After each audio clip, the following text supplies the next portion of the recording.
Hello everyone, Charles Watts here, the Arsenal correspondent at Goal, joining you on Thursday. I hope all is well and you're enjoying your week as we edge towards the weekend. Arsenal in action on Sunday, of course, this weekend with that long and very, very difficult looking trip to Newcastle. Arsenal now sitting second in the Premier League after Manchester City, their win last night against West Ham, a very depleted West Ham side, missing some players through illness, unfortunately, including Declan Rice.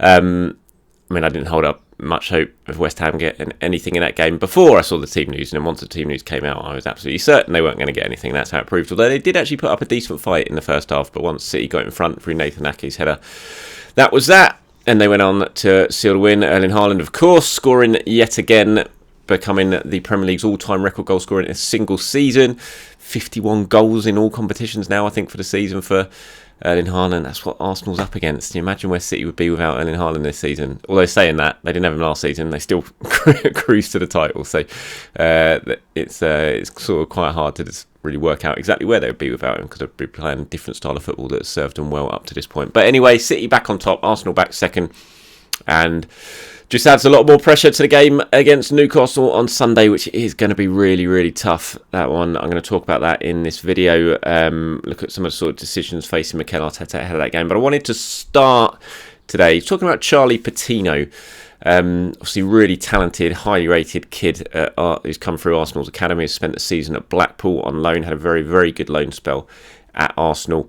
Patino's always been thought of as one of the most highly rated kids coming through at Hale End in this sort of current batch that's come through after Saka and Smith Rowe. Plenty of people thought he'd go on and make a big name for himself at Arsenal. He got it at his dream debut, less than 18 months ago when he came off the bench against Sunderland in the Carabao Cup quarter-final and scored at the Emirates. But it just hasn't quite kind of worked out so far for him. Hasn't been able to force his way really into Mikel Arteta's plans. Last summer, I think it was the fact that he didn't go to the USA for the tour, even though I think we were all pretty much expecting him to go, and then Arteta didn't take him and he took the likes of Lucas Torreira, Ainsley Maitland-Niles. I think kind of showed that he's just not yet anywhere near Arteta's plans really. That was sort of decision prompted Patino and his reps to go out and try and secure a loan move, which they did to Blackpool. It's been a really good loan spell in the Championship. He's done really, really well. Surprised a lot of people the way he's been able to cope with the sort of physical demands of the Championship. Made a really big name for himself at Blackpool. They really like him down there. And he is now going to leave Arsenal on a permanent basis this summer. Talks have kind of been taking place recently. He signed a new contract. No, he didn't sign a new contract. Sorry, that's wrong. Arsenal took up the option in his current contract in December to extend that by a couple of years. They had an option. Had they not taken it out, he'd have been able to leave on a free this summer. So they took the option. That extended his stay till 2025, but that was always just what it was. It was just an option being taken up. It was nothing about a new contract. It weren't fresh terms or anything like that. It was still the same terms he was on when he signed his first professional contract as a 17-year-old. And the plan then was, once they took up that option, was always, look, we're going to sit down in the coming months and we'll discuss your future, discuss where we go next. And those talks have taken place now, and it has been decided really between all parties, between Arsenal, between Patino and his people, that the best thing to happen this summer is him to move on a permanent basis, which is a big, big shame in a way, because he's such a talented kid. He's been at Arsenal since he was 11. So many people have tipped him to be a big success at Arsenal, so it's a shame to see him potentially moving on, but it's a decision I can kind of understand. I want to explain exactly how this has happened. I've written a piece about it, actually. It's gone live on Gold today, so if you want to read about it more in depth, you can have a look at that. It's on my social media channels at the moment, but basically at this meeting, it was all, everyone sort of sat down, discussed, look, what's the best thing to do here. Patino's got 2 years left on his contract. And does he have a pathway to get through to the first team? And Arsenal accepted that really at the moment he just doesn't. But he's already got a lot of players in front of him at the moment. You're talking about, obviously Granit Xhaka, Thomas Partey in midfield, but then you've got Fabio Vieira, Emil Smith Rowe even, Martin Odegaard, of course. And so there's lots of players, Mohamed Elneny when he comes back from injury. All these sort of players are ahead of Patino in the pecking order. And it is absolutely accepted that this summer Arsenal are going to invest heavily in the midfield positions, potentially bringing in 2 genuine star midfield players this summer. And that's just going to make it even harder. That's just going to block block the pathway even more for Patino. And he's had a really good season in senior football. He's shown he can do it in senior football. He's not going to go back to under-21s football now. Arsenal wouldn't even want him to go back to under-21s because it's just stifling a player's development. So with all that in mind, the decision was taken, okay, let's let you go.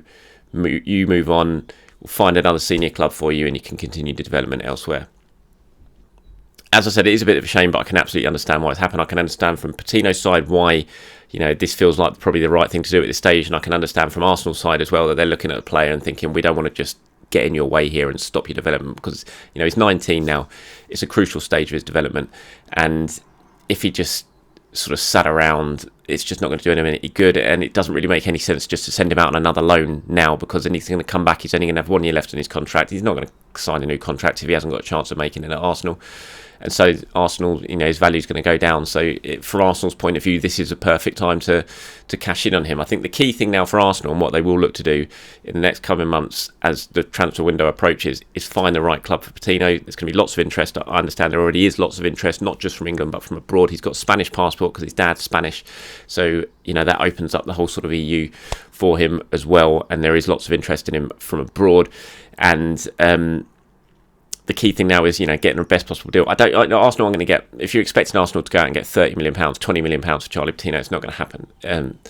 No one's going to pay that for him this summer. But so I can't imagine it's going to be a hugely significant transfer fee Arsenal can get. But they're going to protect themselves with the clauses they're going to insert, and that there'll be plenty of clauses that can be hit that fee can rise pretty substantially over the next few years. And I think most importantly, Arsenal will look to.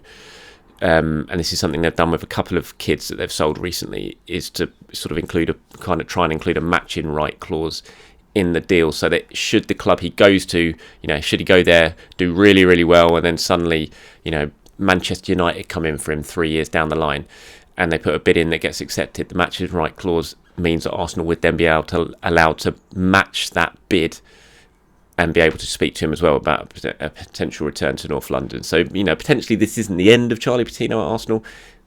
We'll just have to wait and see. But that's why the decision has been taken. That's what's going to happen next.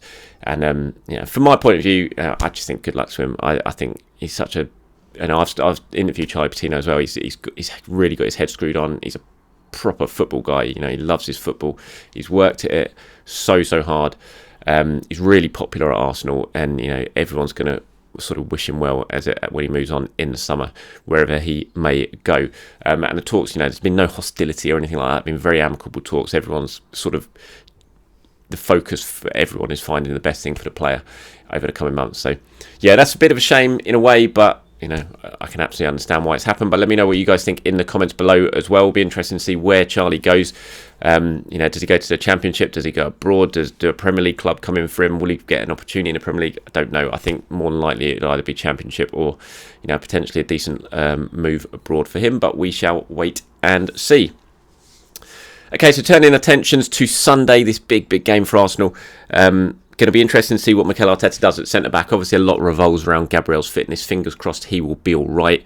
Obviously, got a bit of a nasty kick, or it's a bit of a sort of impact-type injury by the looks of it. When Chelsea scored their goal, him and Aaron Ramsdale collided. Obviously, tried to carry on, couldn't manage it, kept going down, and eventually Arsenal took him off. Fingers crossed it is just one of those ones that sort of bruises up and he'll be all right. It's not, it's not a muscular thing or anything like that. Hopefully it's just one of those impact type of injuries that, although it's really painful and just can't really run it off there and then, after a couple of days rest and a lot of ice, it will go down and he'll be all right, because I think he's so crucial to Arsenal's chances at Newcastle, Gabriel.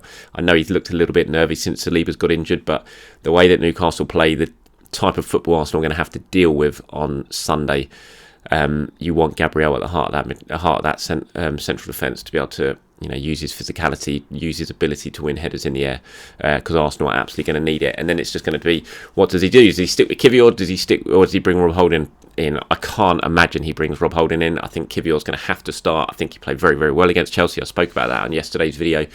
Looked very composed, assured. This is going to be a completely different experience for him though than Chelsea. Chelsea were a mess. They were rubbish. There's no other way to describe them. They were awful, especially for the first 60 minutes.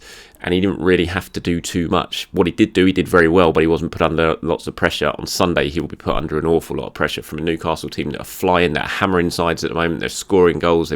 hit Tottenham for 6, hit West Ham for 5, hit Everton for 4. Callum Wilson's flying, Isaac's flying, Joe Willock's flying, Joe Linton's playing well and is a real physical presence. These are the sort of things that Arsenal centre-backs and defence are going to have to handle on Sunday. They couldn't handle it last season at St James's Park when Newcastle rolled him over at the end of the season, 1-2-0 and ended the Champions League dream. And they're going to have to show they got more about them this time around to be able to deal with it, because if they don't, then Newcastle are going to overpower Arsenal and they're going to beat them again just like they did last season. So it's going to be interesting. Cesc Fabregas was talking about Kiwior. Fabregas was obviously at the Chelsea game and he spent a lot of time at London Colney. He's doing a lot of stuff with Jack Wilshere in terms of with the academy kids and training and learning his badges and that sort of thing. And he said, from what I heard, the boy's working really hard in training and he's training very, very well. He's very fast, he's young. They're going to need him next year, I'm sure. So he needs games as well now to know the players, to get to know each other, and I'm sure he'll be very important for the club. And I think this is going to be a key period for Kiwior. If he does get the run between now and the end of the season, if Saliba doesn't come back, which it's looking more and more likely is going to be the case, this is going to be a key sort of little run for Kiwior, because it's going to stand him in good stead for next season when you expect he's going to get a lot more game time. He's come in January. It kind of feels like this period has been used as a bit of an acclimatisation period for Kiwior to get him used to the club ahead of next season, where they're going to use him a lot. He's now in the team, potentially going to have a run in the team for the next few games before the summer arrives, and I think it's going to be a really, really key part for him just to sort of settle in, show what he's about, and it will help him kick on for next season.